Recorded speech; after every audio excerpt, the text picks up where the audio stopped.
Hello everyone, welcome, my name is Phoenix and this is the Consumer's Guide to Filmmaking. Mr. McMahon, 2024, Chris Smith. This series chronicles the life of professional wrestling promoter and legend Vincent Kennedy McMahon.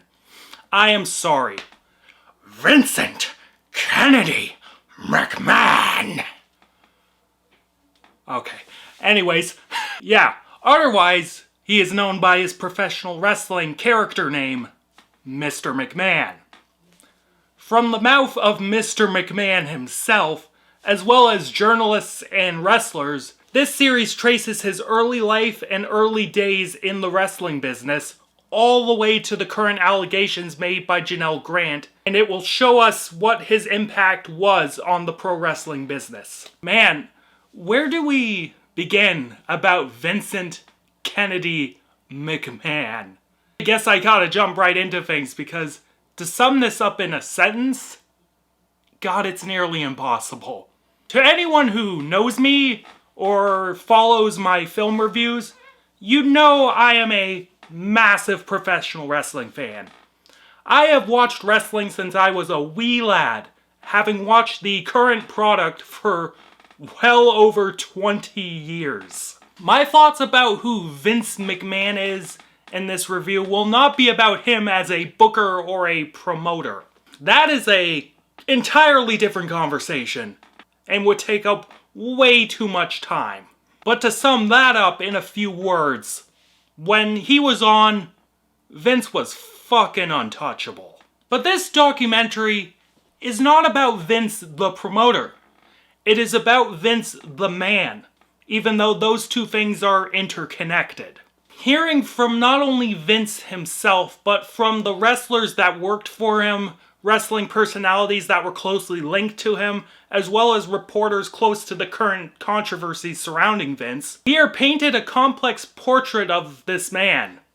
These interviews, especially the Vince interview, were fascinating and entertaining in that regard. Friend, father, mad genius, evil corpo, sexual degenerate, you will hear everything under the sun about this man. But how do we paint that into a picture you can easily describe? To me, we have to look at the realities of professional wrestling as a business. Vince loved and loves professional wrestling, and not only that, he was a shrewd and cutthroat business leader. He took professional wrestling from this regional carny thing to being a mainstream juggernaut by buying his father's business, damning the unspoken laws of the territory system, and marketing the fuck out of every aspect of this thing I enjoy so much. It doesn't matter if you tried to put him out of business, sued him, left him for the competition, whatever the fuck. If you can make him money, Vince will do business. Further, at least to those that he is loyal to, he will take care of you as a boss. He paid for Bruce Pritchard's wife's cancer treatment. That's a fucking mensch move, regardless of who does it. He clearly knows how to take care of the people that he deems to be valuable employees. See, that's the thing, though, is that you can say that sort of stuff about any boss, at least the ones worth their salt. At the end of the day, Vince is just another corpo suit. Throughout these interviews, Vince and those loyal to Vince, when it comes to particular situations like Owen Hart or concussions and CTE in general, will clearly start spouting that corporate yarn to help protect the brand. Fucking blaming the manufacturer of Owen's harness, denying clear evidence of CTE and concussion trauma in Benoit's brain, fucking denying Taker got his bell rung during the match with Lesnar at Mania 30, union busting and grinding his employees down to the bone. He is just another suit who views people as cogs. Yes, wrestling is an inherently hard business. As well, the conditions have improved in terms of scheduling, but to work 7 days a week, twice on Sundays back in the day, fucking all year round is draconian as fuck. On top of that, the sexual misconduct allegations throughout the years, some of those stories I had forgotten about, just show that WWE under Vince was clearly not a friendly place to work. Fuck man, Hearing the fucking Pat Patterson stuff and all the ring boy allegations, that was fucking super sketch. And probably the stuff that skeeved me out the most. On top of all of that, Vince is clearly a strange dude. Clearly stemming from the abuse he suffered as a child, Vince is obviously walling himself off from the world, and that even includes his own family.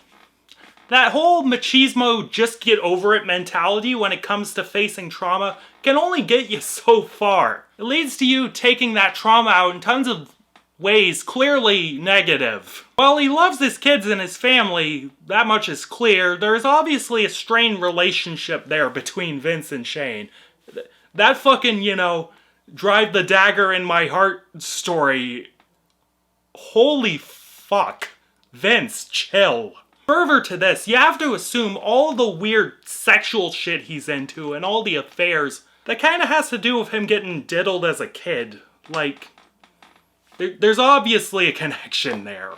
We gotta take a slight left turn here. We should at least address the technical elements before wrapping up.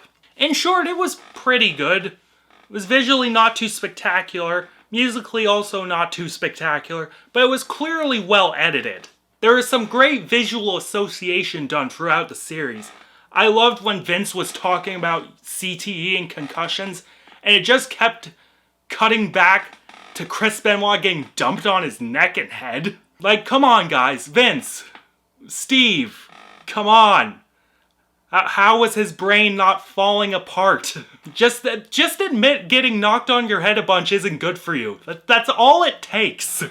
On another topic, the archival footage pulled from all these great sources was very fascinating. Seeing the stuff from Wrestling with Shadows was very interesting. Seeing all these Vince interviews from the past was also very fun. So yeah, how do we end up summarizing Vincent Kennedy McMahon? I suppose I keep coming back to the words of another polarizing figure in Kanye West. Name one genius who ain't crazy. When we look at all the negative stuff Vince has done, Vince is clearly a degenerate fucking loon, and a startling example of avaricious power and unchecked ambition. But to take such a low-brow form of entertainment and turn it into a pop culture sensation not once, but twice, is nothing short of miraculous. He is unequivocally one of, if not, the most important figure in the history of professional wrestling. He is many things to many people, but clearly has an important place in the pop culture zeitgeist. It's a wild story that is told in an entertaining manner in this documentary, and even if you are only cursorily aware of the recent allegations, this documentary is still a fascinating watch. Recommended. And I am feeling an 8 out of 10 on this one. This is good stuff. Catch you later, guys.